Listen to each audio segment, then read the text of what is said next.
Mother Teresa YouTube channel पर आपका हार्दिक स्वागत है। हम कक्षा 10 में दैनिक जीवन में रसायन पाठ पढ़ रहे हैं। हमने कल पढ़ा था अरेनियस की परिकल्पना। अरेनियस ने क्या कहा था? वे पदार्थ जो जलीय विलयन के साथ H+ आयन या प्रोटॉन देते हैं अम्ल कहलाते हैं। क्षार वे पदार्थ जो जलीय विलयन के साथ -OH आयन देते हैं क्षार कहलाते हैं। उसके बाद में हमने ब्रास्टेड-लोरी परिकल्पना भी पढ़ी थी।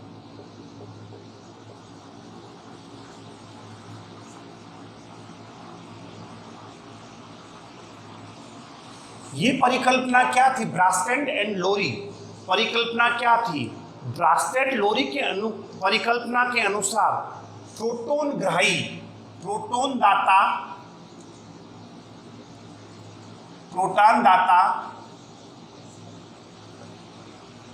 अम्ल है और प्रोटॉन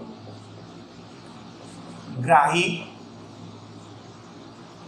क्षार है। जो प्रोटॉन देता है, दाता यानी देता है, जो प्रोटॉन देता है वो तो क्या होता है? अम्ल। और जो प्रोटॉन ग्राही है, प्रोटॉन को ग्रहण करने वाले, वो क्या कहलाते हैं? क्षार। और अम्ल और क्षार की जो अभिक्रिया होती है उसे हम संयुग्मी उसे एक तो आप ब्रास्टेड-लोरी की आपको परीक्षा में पूछा जा सकता है। ब्रास्टेड-लोरी की परिकल्पना क्या है? एक तो ये प्रश्न पूछते हैं, उदाहरण सही समझाओ। दूसरा इसका संयुग्मी अम्ल क्षार परिकल्पना क्या है? दोनों का एक ही आंसर है। पहला ब्रास्टेड-लोरी की परिकल्पना क्या है? संयुग्मी अम्ल क्षार परिकल्पना क्या है? अमोनिया, जैसे जल H2O, जल, ये था जल और ये था अमोनिया। इससे बना आपको NH4 और +OH- आयन। ये तो था प्रोटॉन दाता। प्रोटॉन दाता ने ये बनाया, प्रोटॉन दाता। प्रोटॉन दाता H2 ने प्रोटॉन दिया और OH- बन गया, और NH3, और ये था प्रोटॉन ग्राही।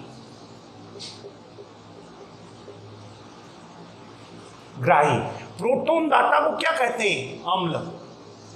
और प्रोटॉन दाता को क्या कहते हैं? क्षार। देखो,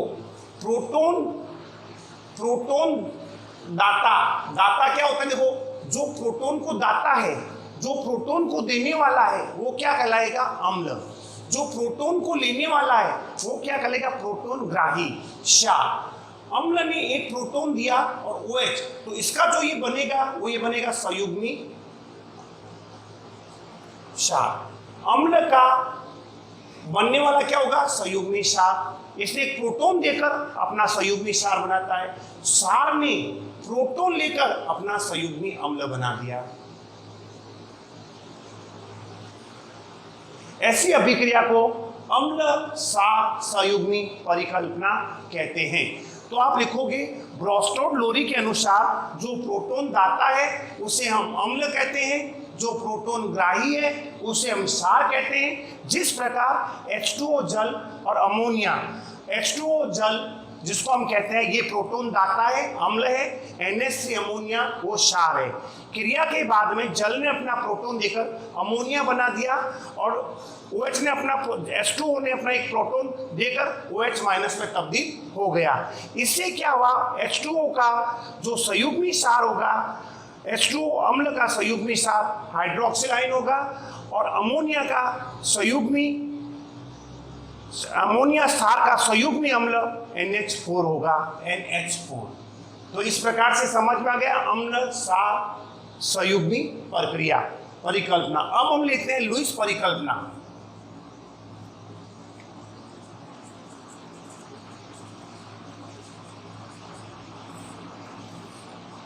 इसको आपको बताना है, अम्ल प्रोटॉन दाता है, क्षार प्रोटॉन ग्राही है। ब्रास्टेड-लोरी की परिकल्पना, अम्ल प्रोटॉन दाता है, क्षार प्रोटॉन अम्ल प्रोटॉन दाता है और क्षार प्रोटॉन ग्राही है। जिस प्रकार H2O में H और OH ये आपका प्रोटॉन था, वो अमोनिया को दे दिया।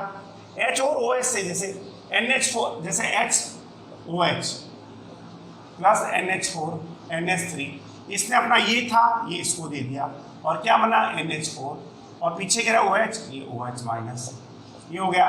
तो ये NH4 क्या हो गया, ये तो था अमोनिया, ये है अमोनियम।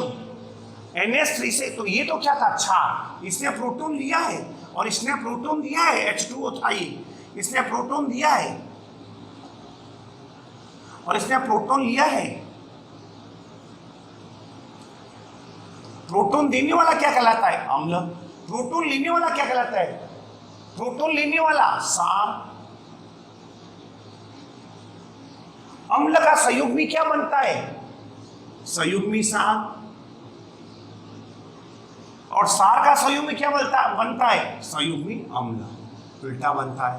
तो ऐसी अभिक्रिया को अम्ल क्षार संयुग्मी अभिक्रिया कहते हैं।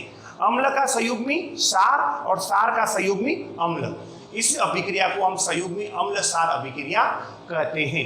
अब हम करना है लुईस परिकल्पना। ये हमें इलेक्ट्रॉनिक सिद्धांत पर आधारित है, इलेक्ट्रॉन के सिद्धांत पर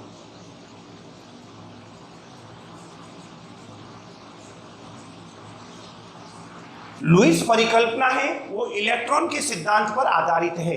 लुईस परिकल्पना इलेक्ट्रॉन के सिद्धांत पर आधारित है।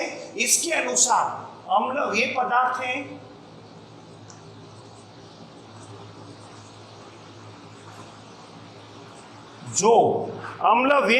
हैं जो इलेक्ट्रॉन युग्म को ग्रहण करते हैं, जो इलेक्ट्रॉन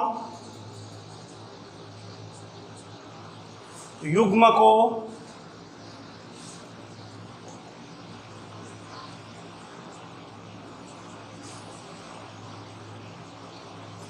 अभी आपसे पूछा जाए कि लुईस परिकल्पना किस सिद्धांत पर कार्य करती है, इलेक्ट्रॉन के सिद्धांत पर।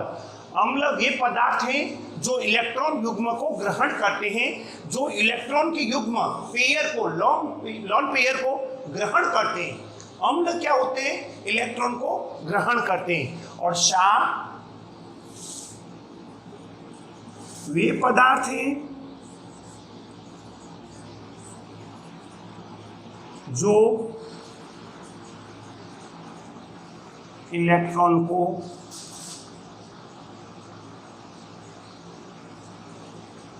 त्यागते हैं। क्षार वे पदार्थ हैं जो इलेक्ट्रॉन को त्यागते हैं। अम्ल तो वे पदार्थ हैं जो इलेक्ट्रॉन को ग्रहण करते हैं और क्षार वे पदार्थ हैं जो इलेक्ट्रॉन को त्यागते हैं। इलेक्ट्रॉन को, यानी कि ये इलेक्ट्रॉन के सिद्धांत पर आधारित होते हैं। इलेक्ट्रॉन के सिद्धांत पर जो परिकल्पना आधारित है वो लुईस परिकल्पना है। जैसे BF3,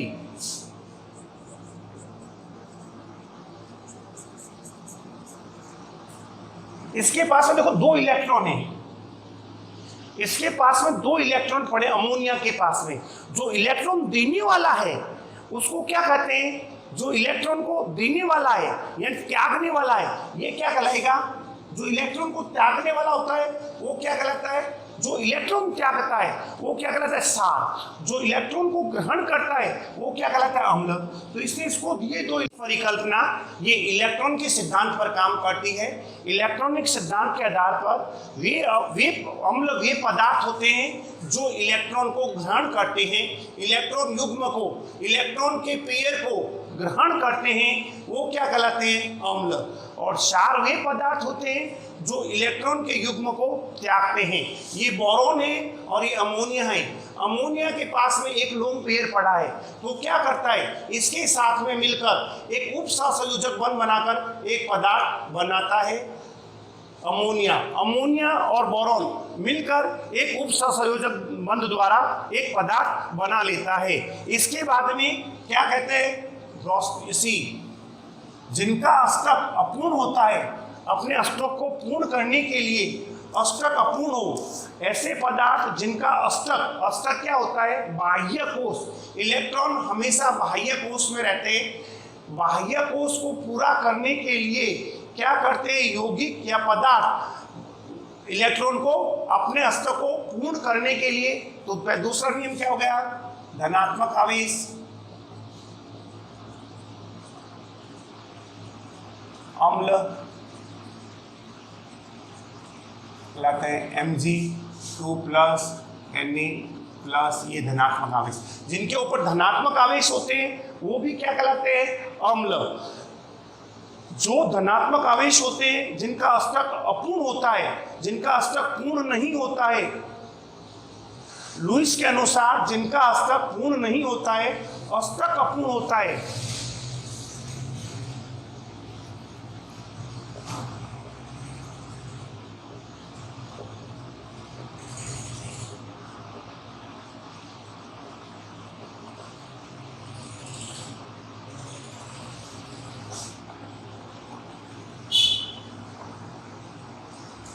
बाह्य कोश का अष्टक अपूर्ण होता है वो क्या कहलाते हैं, अम्ल। बाह्य कोश का अष्टक अपूर्ण होता है जैसे Bf boron, Al ammonium chloride, AlCl3 ammonium chloride, ये सारा क्या होता है, अम्ल। जिनका बाह्य अष्टक अपूर्ण होता है, धनात्मक आवेश अम्ल कहलाते हैं, जिनके ऊपर धन आवेश होता है, प्लस वाला आवेश होता है, वो क्या कहलाते हैं, अम्ल। धनात्मक आवेश वाले पदार्थ क्या कहलाते हैं, अम्ल कहलाते हैं। दूसरी, अब देखो क्षार,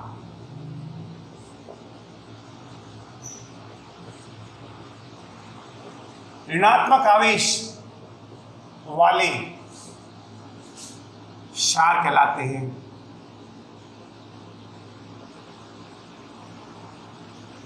ऋणात्मक आवेश, जिनके ऊपर ऋणात्मक आवेश होता है, जैसे OH माइनस, Cl माइनस, जिसके ऊपर ऋणात्मक आवेश होता है वो लुईस क्षार कहलाते हैं, लुईस क्षार।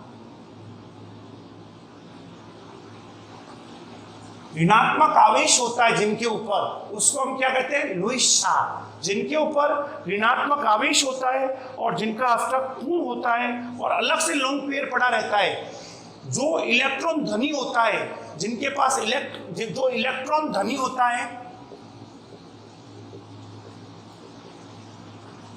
या एक्स्ट्रा लॉन्ग पेयर, या उसके पास अलग से अपना अष्टक पूर्ण करने के बाद भी उसके पास में यदि इलेक्ट्रॉन रहते हैं, अमोनिया, अमोनिया क्या होता है, इसको अपना लॉन्ग पेयर करने के बाद भी इसके पास में 2 इलेक्ट्रॉन पड़े रहते हैं। ऐसा पदार्थ जिसके पास अपना अष्टक पूर्ण करने के बाद में भी उसके पास इलेक्ट्रॉन बचे रहते हैं, जो इलेक्ट्रॉन से धनी होता है, जिसको इलेक्ट्रॉन देने की क्षमता होती है, ऐसे को भी हम क्या कहते हैं, लुईस क्षार। जो इलेक्ट्रॉन देने में सक्षम होता है, जो इलेक्ट्रॉन अपना अष्टक पूर्ण करने के बाद में जिसके पास इलेक्ट्रॉन रहते हैं, ऐसे पदार्थों को हम लुईस क्षार कहते हैं। जैसे NH3